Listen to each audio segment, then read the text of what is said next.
এশিয়ার মঞ্চে আরও একবার ইতিহাস লেখার অপেক্ষায় ইস্টবেঙ্গল। লাল হলুদের সামনে এবার নতুন চ্যালেঞ্জ, এএফসি চ্যাম্পিয়ন্স লিগ 2 মূল পর্ব। বুধবার যুব ভারতী ক্রীড়াঙ্গনে এসিএল 2 এর প্রিলিমিনারি রাউন্ডের খেলায় কুয়েতের ক্লাব আল আরবিকে 4-1 গোলে হারিয়ে মূল পর্বে জায়গা করে নিয়েছে আন্তোনিও লোপেজ হাবাজের দল। এএফসি চ্যাম্পিয়ন্স লিগ 2 এর গ্রুপ পর্বে ইস্টবেঙ্গলের প্রতিপক্ষ কারা হতে পারে, কোন পথ থেকে কোন দল আসতে পারে, আর কেমন হতে পারে লাল হলুদের গ্রুপ বিভাজন, সব উত্তর মিলবে আগামী 18ই আগস্ট, যখন মালয়েশিয়ার কুয়ালালামপুরে অনুষ্ঠিত হবে এসিএল 2 এর গ্রুপ স্টেজ ড্র। ভারতীয় সময় অনুযায়ী ড্র শুরু হবে দুপুর 2টোয়। এশিয়ার দ্বিতীয় স্তরের এই ক্লাব প্রতিযোগিতার 2026-27 মরশুমে থাকছে মোট 32টি দল। 22তম সংস্করণের গ্রুপ পর্বের ম্যাচ শুরু হবে 15ই সেপ্টেম্বর থেকে। গ্রুপ পর্বে দলগুলির হোম এবং অ্যাওয়ে ভিত্তিতে রাউন্ড রবিন পদ্ধতিতে একে অপরের বিরুদ্ধে খেলবে। এই 32টি দলের মধ্যে রয়েছে এশিয়ার ক্লাব ফুটবলের বেশ কিছু পরিচিত নাম। 5টি প্রাক্তন চ্যাম্পিয়ন দলও এবারের প্রতিযোগিতায় অংশগ্রহণ করতে চলেছে। তারা হলো আল ফয়জালি, আল মুহারাক এসসি, আল সিব ক্লাব, কুয়েত এসসি এবং পিএফসি নাসাফ। অন্যদিকে গোলগাহার সিরজান এসসি এবং কুচিং সিটি এফসি প্রথমবারের মতো কোনো মহাদেশীয় প্রতিযোগিতার মূল পর্বে খেলতে চলেছে। এবার আসা যাক ভারতীয় ফুটবলের সবচেয়ে গুরুত্বপূর্ণ দলটির কথায়, ইস্টবেঙ্গল। সিডিং তালিকা অনুযায়ী পশ্চিম অঞ্চলের পট 4-এ জায়গা পেয়েছে ইস্টবেঙ্গল, আর এটাই ড্রকে আরও আকর্ষণীয় করে তুলেছে।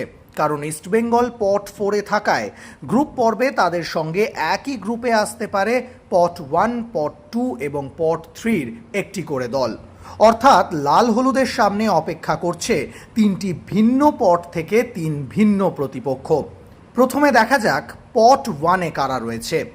আল জাজিরা ক্লাব, আল হুসেইন, আল তাওয়ান এফসি এবং আল ওয়াদা এফসি। অর্থাৎ এই 4 দলের মধ্যে যে কোনো একটি দল ইস্টবেঙ্গলের গ্রুপে পড়তে পারে। পট 2-এ রয়েছে আরও 4 শক্তিশালী দল, যাদের মধ্যে হলো আল রায়ান এসসি, গোলগাহার সিরজান এসসি, পিএফসি নাসাফ এবং আল সটা।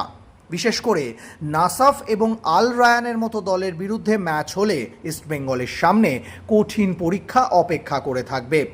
পট 3-এ রয়েছে আল ফয়জালি, আল মুহারাক এসসি, আল সিব ক্লাব এবং কুয়েত এসসি।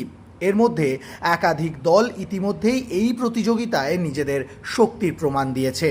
তবে পট 4-এ থাকা ইস্টবেঙ্গলের জন্য ড্র খুব একটা সহজ হবে না, এটা বলাই যায়। তবে ছবিটা আরও স্পষ্ট হবে আগামী 18ই আগস্ট মূল পর্বের ড্র অনুষ্ঠিত হওয়ার পর। ইস্টবেঙ্গলের জন্য সবথেকে গুরুত্বপূর্ণ বিষয় হলো পট 4-এ নিজেদের জায়গা নিশ্চিত করা। 18ই আগস্টের ড্রতে ইস্টবেঙ্গলের গ্রুপে কোন 3 দল থাকবে তার জন্য আর একটু সময় অপেক্ষা করতে হবে। তবে এশিয়ার মঞ্চে দলগুলোর বিরুদ্ধে খেলার অভিজ্ঞতা ইস্টবেঙ্গলের জন্য নিঃসন্দেহে বড় প্রাপ্তি হতে চলেছে। এখন নজর থাকবে আগামী 18ই আগস্ট কুয়ালালামপুরে অনুষ্ঠিত এএফসি চ্যাম্পিয়ন্স লিগ 2 এর গ্রুপ স্টেজ ড্রয়ের দিকে। ইস্টবেঙ্গলের এশিয়ান যাত্রার পরবর্তী অধ্যায় কারা হতে চলেছে তাদের প্রতিপক্ষ। লাল হলুদের সামনে নতুন স্বপ্ন, নতুন লড়াই আর নতুন ইতিহাস লেখার সুযোগ।